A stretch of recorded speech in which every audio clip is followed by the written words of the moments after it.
En el año 2023, durante la emisión en vivo del programa de entrevistas de máxima audiencia, La Noche con Franco, su anfitrión estrella, Franco Rossi, un hombre conocido tanto por su carisma superficial como por su lengua afilada, decidió cruzar una línea peligrosa.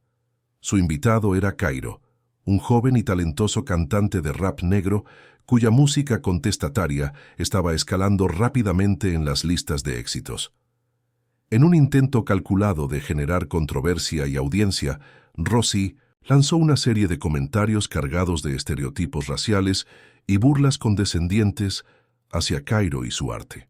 Millones de espectadores observaban, algunos incómodos, otros riendo nerviosamente.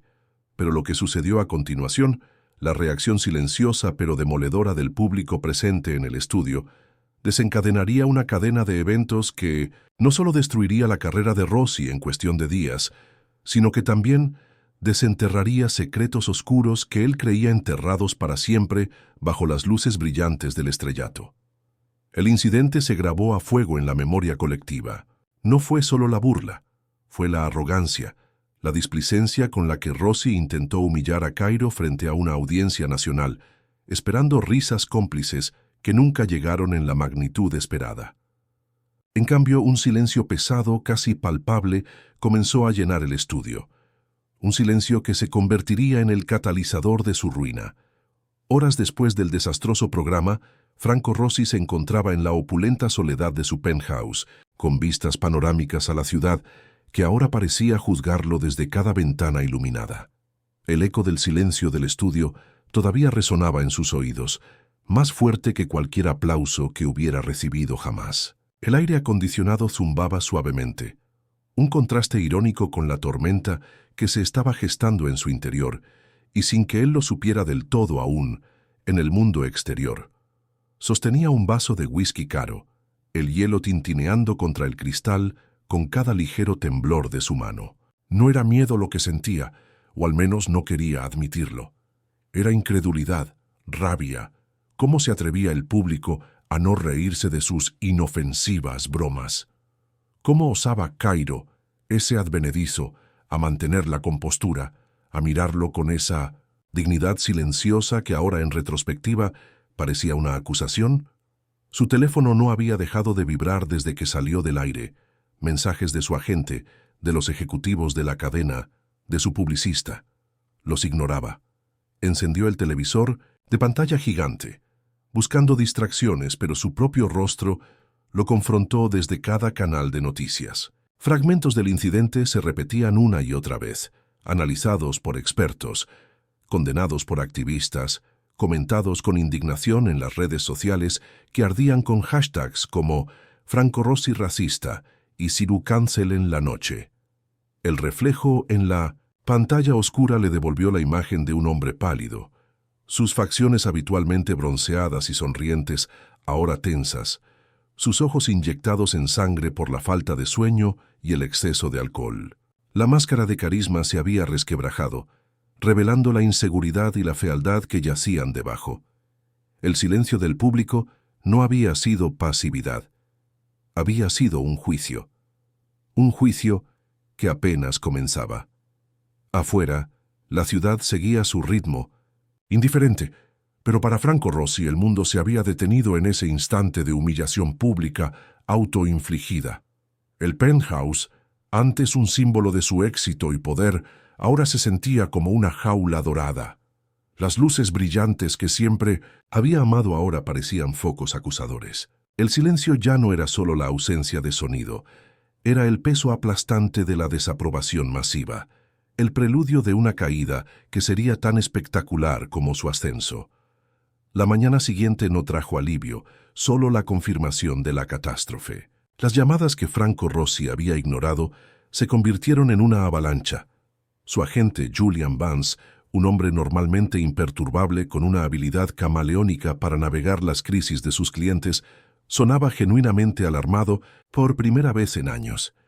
«Franco, tienes que entender la magnitud de esto», dijo Julian por teléfono, su voz tensa. «Esto no es una simple metedura de pata, es una bomba nuclear mediática. Los patrocinadores están llamando, amenazan con retirarse. La cadena está en modo de pánico total. Cancelen la noche, es tendencia mundial. Es una exageración ridícula, espetó Rossi, paseando nerviosamente por su lujoso salón. El sol de la mañana entrando a raudales pero sin poder disipar la oscuridad que sentía. Fue una broma, quizás de mal gusto, pero una broma. La gente es demasiado sensible hoy en día. No, Franco, no lo entiendes, insistió Julian. No fue solo la broma, fue la forma en que lo hiciste, la condescendencia. El público no se rió. Se quedaron en silencio. Eso fue lo que lo cambió todo. Ese silencio fue un grito. Y ahora todo el mundo está gritando. Hizo una pausa. La cadena ha convocado una reunión de emergencia esta tarde. Quieren una disculpa pública, inmediata y sincera. ¿Disculparme? ¿Por qué? Yo soy la víctima aquí, exclamó Rossi, la incredulidad dando paso a una ira infantil. Franco, escúchame, dijo Julian, su tono volviéndose más duro. Tu carrera pende de un hilo. Si no manejas esto correctamente, se acabó. No más programa, no más contratos millonarios, no más penthouse. Tienes que tragarte tu orgullo y hacer lo que te dicen. Prepara una disculpa, ensáyala. Haz que suene creíble.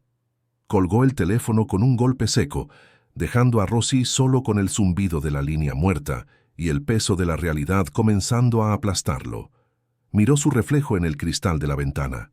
El hombre que le devolvía la mirada era un extraño asustado, acorralado.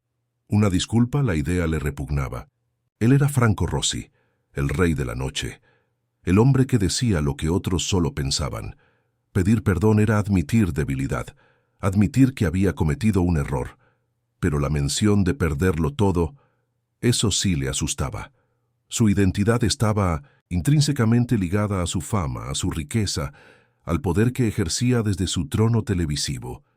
Sin eso, ¿quién era él? Mientras tanto, en otro lado de la ciudad, Cairo se encontraba en el modesto estudio de grabación de su amigo y productor, Malik.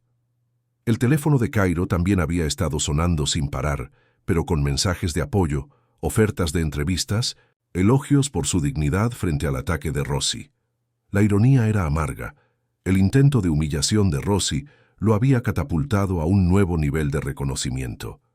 Es una locura, hermano, dijo Malik, mostrando a Cairo las noticias en su tableta. Rossi está acabado y tú eres el héroe inesperado. Cairo negó con la cabeza, una expresión compleja en su rostro. No sentía triunfo, solo una profunda tristeza. No quería esto, Malik. No así, solo quería que mi música hablara. Él intentó silenciarla con odio y ahora todo gira en torno a él, a su caída.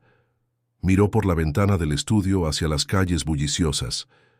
Pero hay algo más en todo esto. Algo en sus ojos cuando me atacaba. No era solo arrogancia, era miedo, como si estuviera tratando de ocultar algo. Esa percepción, esa intuición de que el ataque de Rossi no era solo un acto de racismo impulsivo, sino algo más profundo, algo relacionado con un miedo subyacente, sería la primera pista de que la caída de Franco Rossi estaba conectada a secretos que iban mucho más allá de un comentario desafortunado en televisión.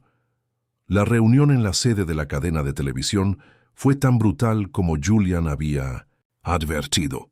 Ejecutivos de rostro pétreo, abogados con miradas gélidas y el jefe de la cadena, Arthur Sterling, un hombre cuya sonrisa afable ocultaba un instinto depredador, dejaron claro a Franco Rossi que su imperio se desmoronaba.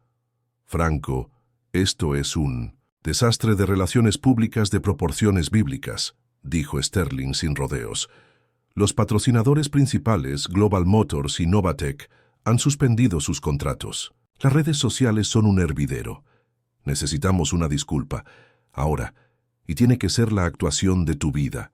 Rossi, acorralado y humillado, intentó argumentar, defenderse, pero las miradas impasibles de los presentes le dijeron que era inútil. Accedió a regañadientes a grabar una disculpa esa misma tarde, siguiendo un guión cuidadosamente elaborado por el equipo de crisis de la cadena. La grabación fue un ejercicio de falsedad. Rossi leyó las palabras de arrepentimiento, con la misma falta de convicción con la que a veces leía los teleprompters durante su programa. Sus ojos no transmitían remordimiento, solo una ira apenas contenida y un resentimiento palpable. Intentó forzar lágrimas, pero el resultado fue grotesco, una parodia de contrición. Cuando la disculpa se emitió esa noche, la reacción fue inmediata y demoledora. En lugar de calmar las aguas, avivó las llamas. El público y los medios la calificaron universalmente como insincera, manipuladora y, en última instancia, más ofensiva que el incidente original. Disculpa falsa de Rossi se unió a los hashtags de tendencia. La caída libre se aceleró, mientras Rossi observaba con horror cómo su intento de redención se convertía en otro clavo en su ataúd profesional. Una figura observaba desde las sombras, no las sombras metafóricas del poder, sino las literales de un apartamento modestamente amueblado al otro lado de la ciudad. Era Isabela Moreno, una periodista de investigación independiente que había estado siguiendo la carrera de Franco Rossi durante años, no por su brillo en pantalla, sino por los rumores persistentes que lo rodeaban, historias de comportamiento abusivo, tratos financieros cuestionables y, lo más inquietante, un incidente ocurrido años atrás, al principio de su carrera, que había sido convenientemente barrido bajo la alfombra. Isabela había intentado investigar ese incidente en el pasado, la misteriosa muerte de una joven asistente de producción llamada Sofía Reyes, quien supuestamente había caído accidentalmente desde el balcón de la habitación de hotel de Rossi durante una fiesta del equipo después de una grabación fuera de la ciudad. El caso se cerró rápidamente, como un accidente trágico, influenciado, según los rumores, por la intervención de poderosos contactos de Rossi. Isabela nunca creyó la versión oficial. Había algo que no encajaba, testigos que parecían demasiado asustados para hablar, pruebas que desaparecieron. Ahora, con Rossi vulnerable, expuesto y perdiendo rápidamente su red de protección, Isabela vio una oportunidad. El incidente con Cairo, la arrogancia desmedida, el miedo que Cairo había percibido en sus ojos. ¿Podría estar todo conectado? ¿Era el comportamiento errático y autodestructivo de Rossi una señal de que los fantasmas de su pasado finalmente lo estaban alcanzando? Isabela desempolvó sus viejos archivos sobre el caso Sofía Reyes.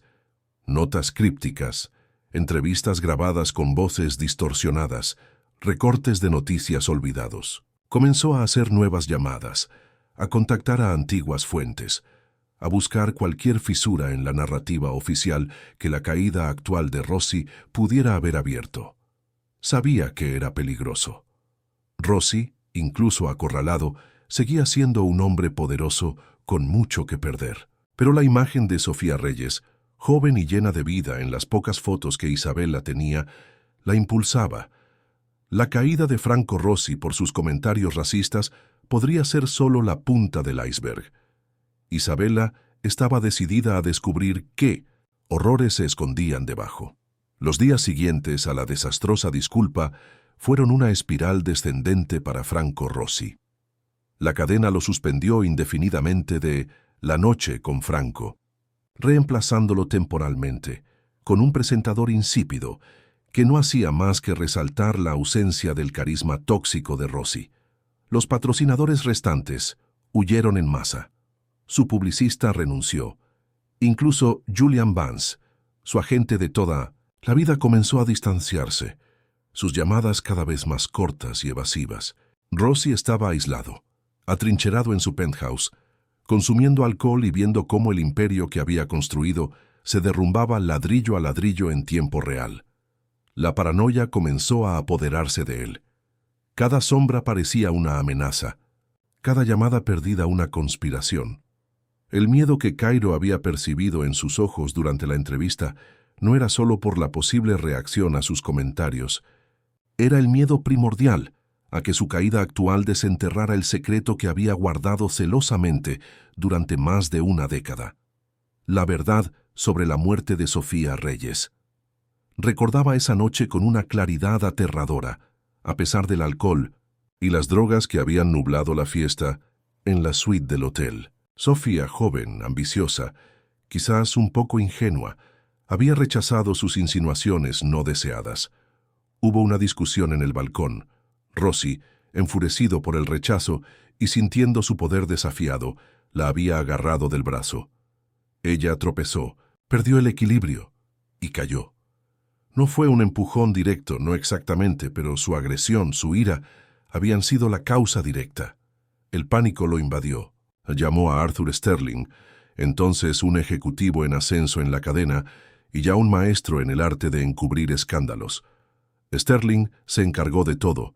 Sobornó a testigos clave, manipuló el informe policial, creó la narrativa del accidente. Trágico. A cambio, Rossi se convirtió en su marioneta, su lealtad comprada con el silencio. Ahora, ese pacto oscuro parecía a punto de romperse. ¿Podría la investigación de Isabela Moreno, esa periodista entrometida, conectar los puntos? ¿Podría alguien de los viejos tiempos, alguien que sabía la verdad, decidir hablar ahora que él estaba debilitado? Mientras Rossi se hundía en su paranoia, Isabela Moreno seguía tirando de los hilos sueltos del caso Sofía Reyes.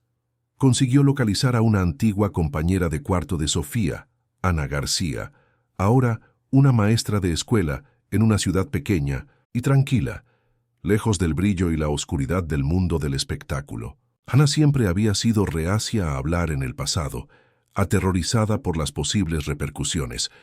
Isabela viajó para encontrarse con Ana en una cafetería discreta. Ana parecía nerviosa, mirando constantemente por encima del hombro. «No debería estar haciendo esto», susurró removiendo su café con manos temblorosas. «Me hicieron dejar claro que debía olvidar lo que vi, lo que Sofía me contó». «¿Qué te contó Sofía, Ana?», preguntó Isabela suavemente. «Ahora es diferente. Rossi está cayendo. Ya no tiene el mismo poder para protegerse o para hacer daño». Ana respiró hondo, las lágrimas asomando a sus ojos. Sofía estaba asustada de él. Rossi la acosaba, hacía comentarios inapropiados, la presionaba para que saliera con él. Ella lo rechazó varias veces. La noche antes de la fiesta, me dijo que él la había amenazado. Dijo que si no cooperaba, su carrera en la televisión terminaría antes de empezar. Estaba pensando en denunciarlo a Recursos Humanos. «Y la noche de la fiesta, ¿viste algo?», insistió Isabela. «Yo no estaba en el balcón», dijo Ana, su voz apenas audible. «Pero vi a Rossi salir de allí justo después, pálido como un fantasma. Y escuché a Arthur Sterling hablando por teléfono más tarde, diciendo algo como: la situación está contenida, pero costará caro. Siempre supe que no fue un accidente. Sofía no era torpe.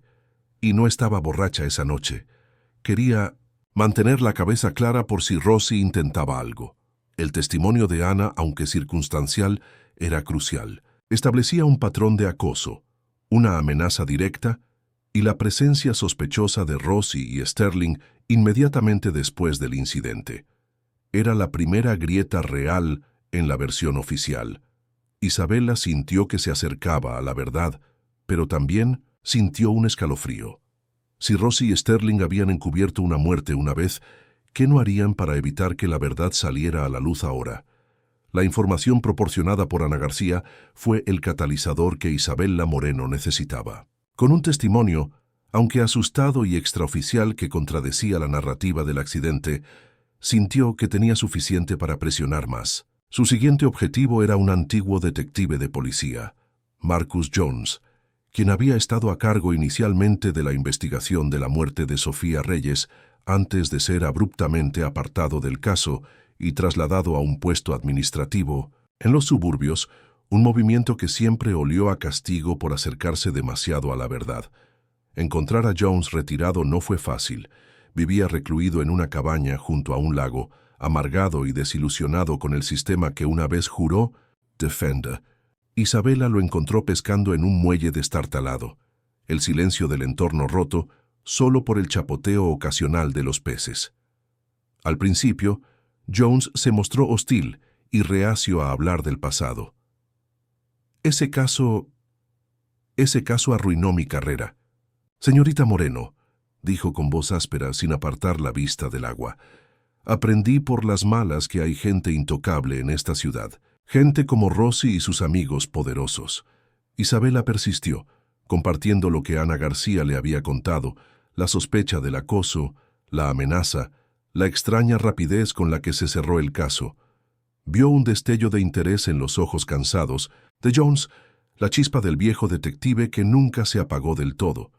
Siempre supe que había algo podrido, admitió Jones finalmente, dejando su caña de pescar a un lado.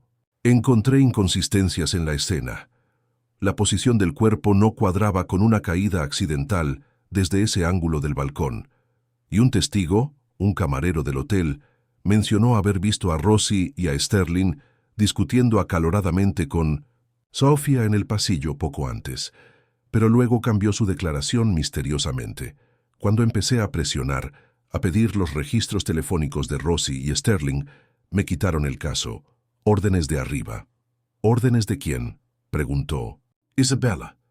Jones se encogió de hombros.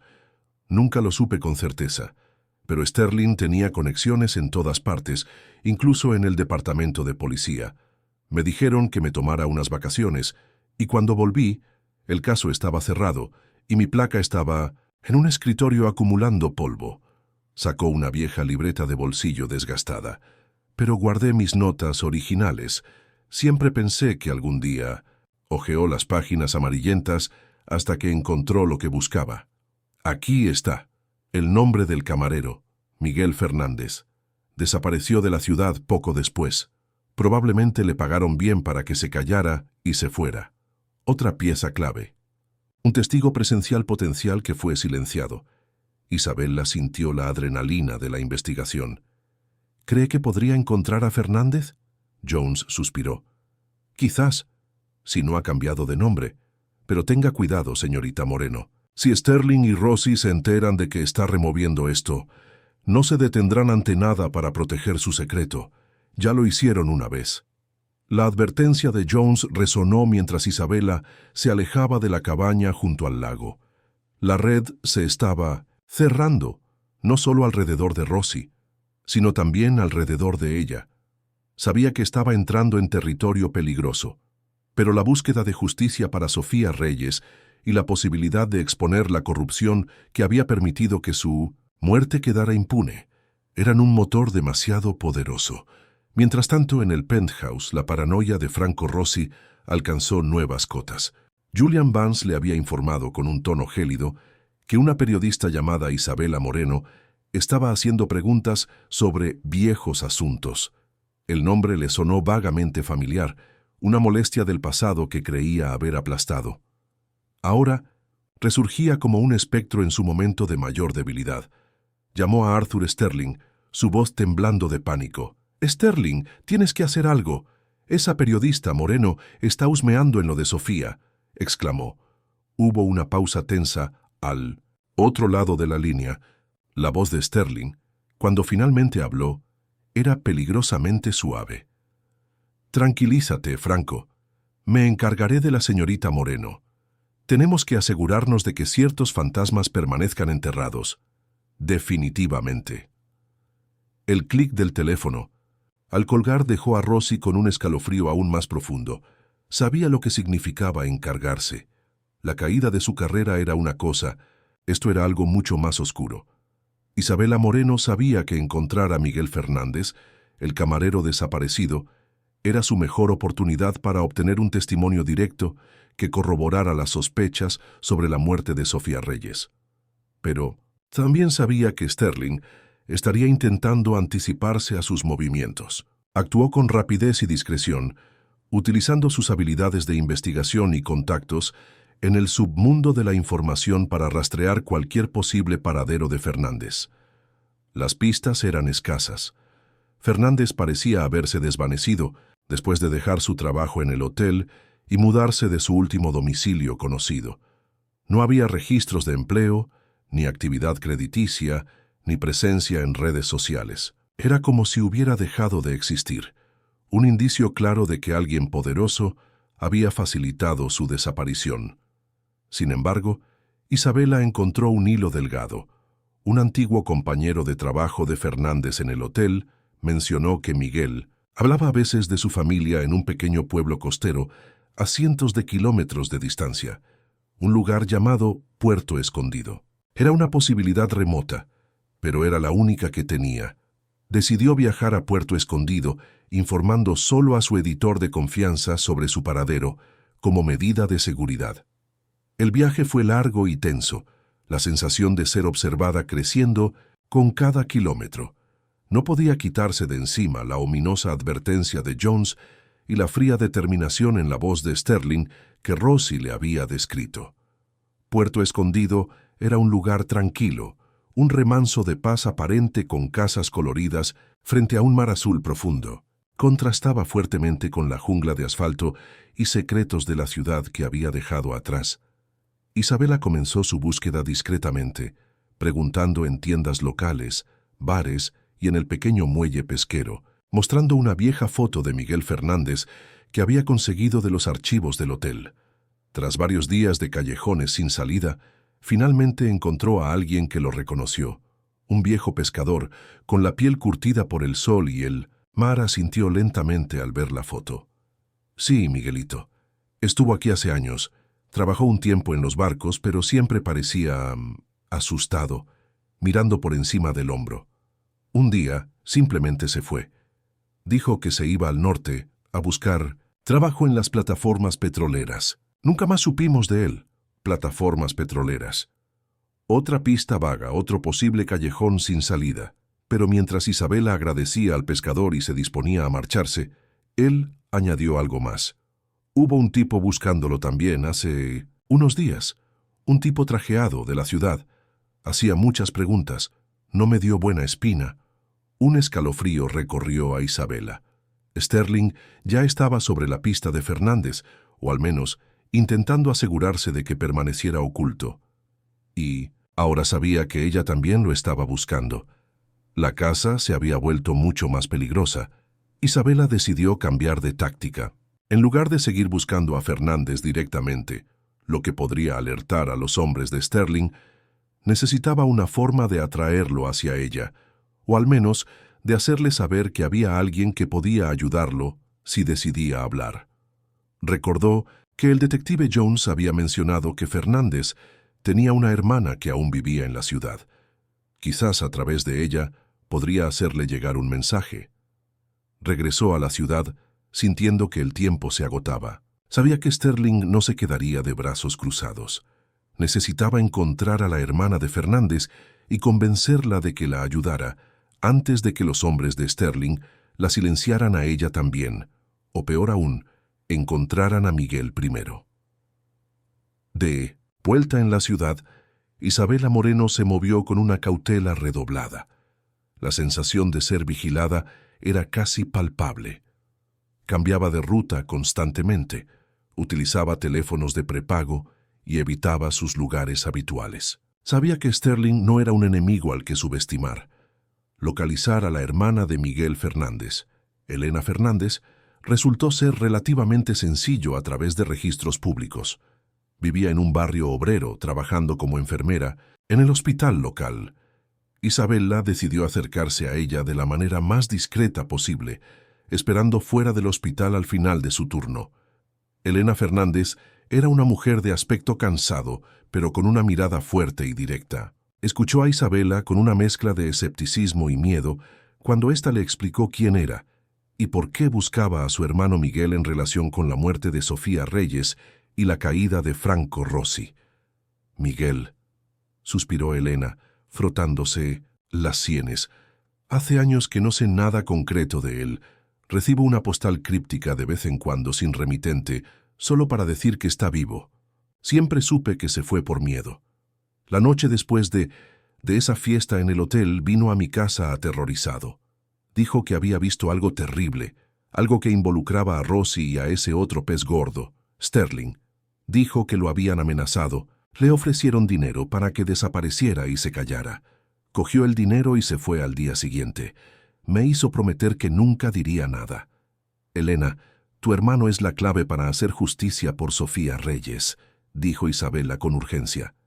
Y para asegurarse de que Rossi y Sterling paguen por lo que hicieron. Rossi está acabado públicamente.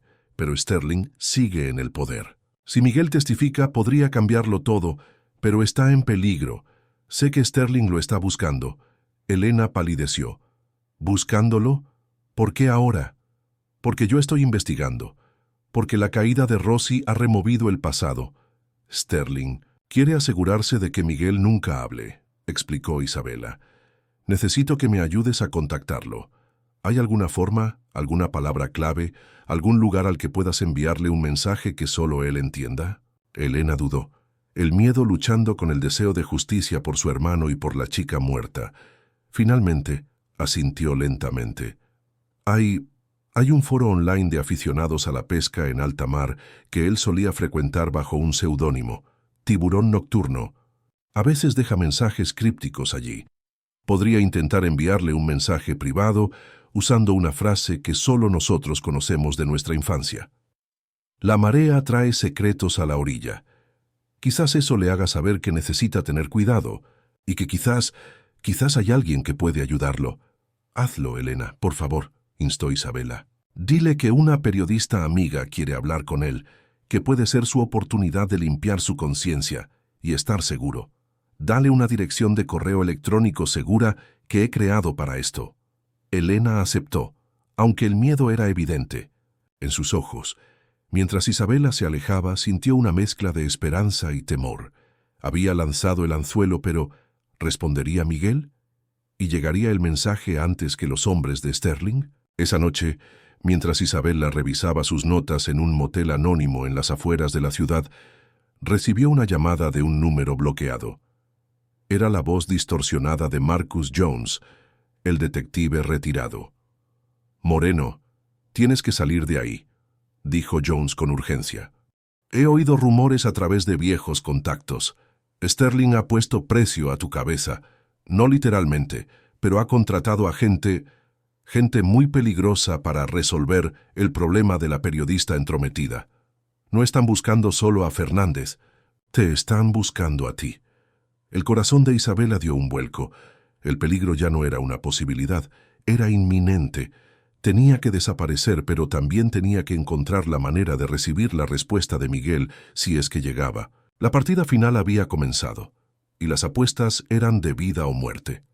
Siguiendo el consejo de Jones, Isabela abandonó el motel y se sumergió en el anonimato de la ciudad, moviéndose entre cafés concurridos y bibliotecas públicas, cambiando constantemente de ubicación mientras revisaba obsesivamente la cuenta de correo electrónico, segura que le había dado a Elena Fernández. La tensión era casi insoportable. Cada rostro desconocido parecía una amenaza, cada sirena distante un presagio. Finalmente, después de 2 días de silencio angustioso, llegó un correo. Era corto, encriptado y directo, claramente de alguien acostumbrado a vivir con miedo. Usaba la frase clave: «La marea trae secretos a la orilla». Era Miguel Fernández, alias Tiburón Nocturno. Accedía a reunirse, pero bajo sus condiciones. Un lugar público, pero discreto, una hora específica al día siguiente, y la advertencia de que si algo parecía sospechoso, desaparecería de nuevo, esta vez para siempre. El lugar elegido era una vieja terminal de autobuses interurbanos en las afueras de la ciudad. Un lugar de tránsito constante, ruidoso y anónimo. Isabela llegó con mucha antelación, observando el flujo de gente, buscando cualquier señal de vigilancia. Eligió un asiento en la cafetería de la terminal, cerca de una salida de emergencia, su corazón latiendo con fuerza contra sus costillas. La hora señalada, un hombre de mediana edad, delgado, con el rostro marcado por el sol y la preocupación, y ojos que no dejaban de moverse, entró en la cafetería. Llevaba una gorra de béisbol calada y una chaqueta desgastada. Se deslizó en la silla frente a Isabela sin decir palabra, escudriñando su rostro. «¿Tiburón Nocturno?», preguntó Isabela en voz baja. Él asintió brevemente. «Usted es la periodista», mi hermana dijo que podía ayudarme. Su voz era áspera, poco acostumbrada a hablar. «Puedo ayudarlo a contar su historia, Miguel, y quizás a conseguir protección», dijo Isabela. «Necesito saber qué pasó realmente la noche que murió». «Sofía Reyes». Miguel tragó saliva, sus ojos moviéndose nerviosamente hacia la entrada. Fue a Rosy discutir con ella en el pasillo. Él estaba borracho, furioso. La agarró. Luego Sterling llegó. Se los llevó a la suite de Rosy. Unos minutos después, escuché un grito y luego silencio. Cuando subí a recoger las bandejas de servicio, vi a Rosy y Sterling en el balcón. Sofía estaba en el suelo, abajo. Rosy estaba pálido, temblando. Sterling estaba al teléfono, hablando en voz baja pero con furia. Me vieron. Sterling me llamó, me llevó a un lado. Me ofreció una cantidad de dinero que nunca había visto en mi vida para que olvidara lo que vi, para que me fuera de la ciudad y nunca volviera. Dijo que si hablaba me pasaría lo mismo que a la chica. La confesión era escalofriante, directa. Confirmaba el encubrimiento, la amenaza, la implicación directa de ambos hombres.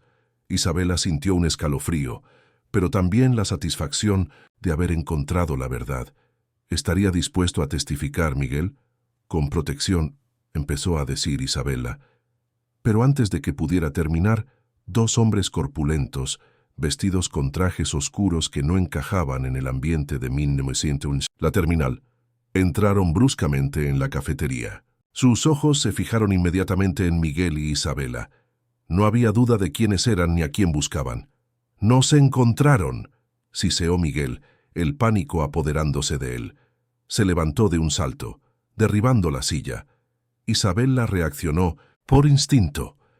Agarró la grabadora digital que había estado grabando discretamente sobre la mesa y tiró de Miguel hacia la salida de emergencia. Los hombres de Sterling se movieron para interceptarlos. Se produjo un caos momentáneo en la cafetería. Gritos, gente apartándose. Isabela y Miguel lograron salir a un callejón trasero justo cuando los hombres de Sterling llegaban a la puerta. Corrieron por el callejón, el sonido de pasos pesados, persiguiéndolos. Isabela sabía que no podían escapar corriendo para siempre. Necesitaban ayuda. Marcó un número en su teléfono de prepago mientras corrían. El número directo de Marcus Jones. Jones, terminal de autobuses, callejón. «Trasero, nos persiguen. Tengo la confesión», gritó al teléfono antes de que uno de los hombres de Sterling la alcanzara, golpeando el teléfono de su mano. El otro hombre agarró a Miguel. Parecía el final. Pero entonces, sirenas resonaron cerca, cada vez más fuertes. Jones, anticipando problemas, había alertado a contactos leales en la policía local que no estaban en la nómina de Sterling. Varios coches patrulla bloquearon la salida del callejón. Los hombres de Sterling, atrapados entre los policías que llegaban y sus presas, dudaron por un instante fatal. Isabela aprovechó la confusión. Se zafó de su agresor y corrió hacia los policías gritando: «¡Tengo pruebas! ¡Asesinato! ¡Franco Rossi! ¡Arthur Sterling!». Sostuvo en alto la grabadora digital. Los hombres de Sterling fueron detenidos. Miguel, temblando pero a salvo, fue puesto bajo protección policial. Isabela, con la respiración agitada pero con la grabadora a salvo, supo que había ganado. La verdad sobre la muerte de Sofía Reyes. La verdad que Franco Rossi y Arthur Sterling habían intentado enterrar durante una década. Estaba a punto de explotar y esta vez no habría forma de contenerla. La grabación de la confesión de Miguel Fernández, respaldada por las notas originales del detective Jones y el testimonio de Ana García, fue la pieza final que derrumbó el castillo de naipes de Arthur Sterling. La noticia explotó en los medios, eclipsando incluso el escándalo inicial de Franco Rossi. Sterling fue arrestado, acusado de obstrucción a la justicia, manipulación de testigos y complicidad en el encubrimiento de la muerte de Sofía Reyes. Franco Rossi, ya en caída libre, fue acusado formalmente de homicidio involuntario. Su arrogancia se desvaneció por completo, reemplazada por el terror abyecto de enfrentar las consecuencias de sus actos, tanto los recientes como los enterrados durante 1980. Tanto tiempo. El penthouse fue embargado, su fortuna congelada. Perdió todo, no solo su carrera y su riqueza, sino también su libertad y cualquier vestigio de respeto que pudiera haberle quedado. Para Isabela Moreno, la publicación de su investigación y la subsiguiente detención de Sterling y Rossi fueron la culminación de años de trabajo y un riesgo personal inmenso. Recibió elogios y premios por su tenacidad periodística, pero su mayor satisfacción fue ver que se hacía justicia, aunque tardía, para Sofía Reyes. La verdad, finalmente, había salido a la luz, arrancada de las sombras por su determinación. Cairo, el joven rapero cuya humillación pública había desencadenado involuntariamente toda la cadena de eventos, observó el desenlace con sentimientos encontrados. Su carrera continuó floreciendo, ahora imbuida de una nueva profundidad y respeto. Utilizó su plataforma no para regodearse de la caída de Rossi, sino para hablar sobre el racismo sistémico, el abuso de poder en la industria del entretenimiento y la importancia de la verdad y la dignidad. El silencio del público en aquel estudio no solo había juzgado a Rossi, sino que también había elevado la voz de Cairo de una manera inesperada. Elena Fernández pudo finalmente llorar la pérdida de su hermano, no el desaparecido y asustado, sino el hombre que al final encontró el coraje para decir la verdad. Miguel recibió protección de testigos y comenzó una nueva vida, libre del miedo que lo había perseguido durante una década. El programa La Noche con Franco fue cancelado definitivamente, dejando un vacío en la parrilla televisiva que pronto fue llenado por otras voces, quizás menos estridentes, pero con suerte más íntegras. El incidente sirvió como una dura lección para la industria sobre las consecuencias de la arrogancia, el racismo y el encubrimiento. La historia de Franco Rossi se convirtió en una parábola moderna sobre la hybris y la némesis, sobre cómo el abuso de poder y la falta de humanidad pueden llevar a la autodestrucción.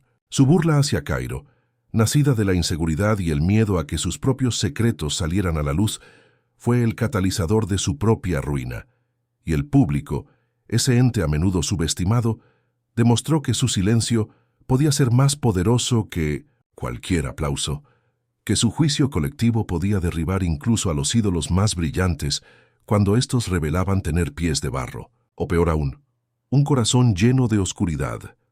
Isabela, sentada en su pequeño apartamento, ahora libre de las sombras de la vigilancia, miró el horizonte de la ciudad. La luz del sol se reflejaba en los rascacielos, pero ya no parecían tan amenazantes. La verdad había costado cara, pero había prevalecido. Y en el silencio que siguió a la tormenta mediática, se escuchó algo más, la posibilidad de un cambio, la esperanza de que las luces brillantes no siempre lograran ocultar la oscuridad que anidaba debajo.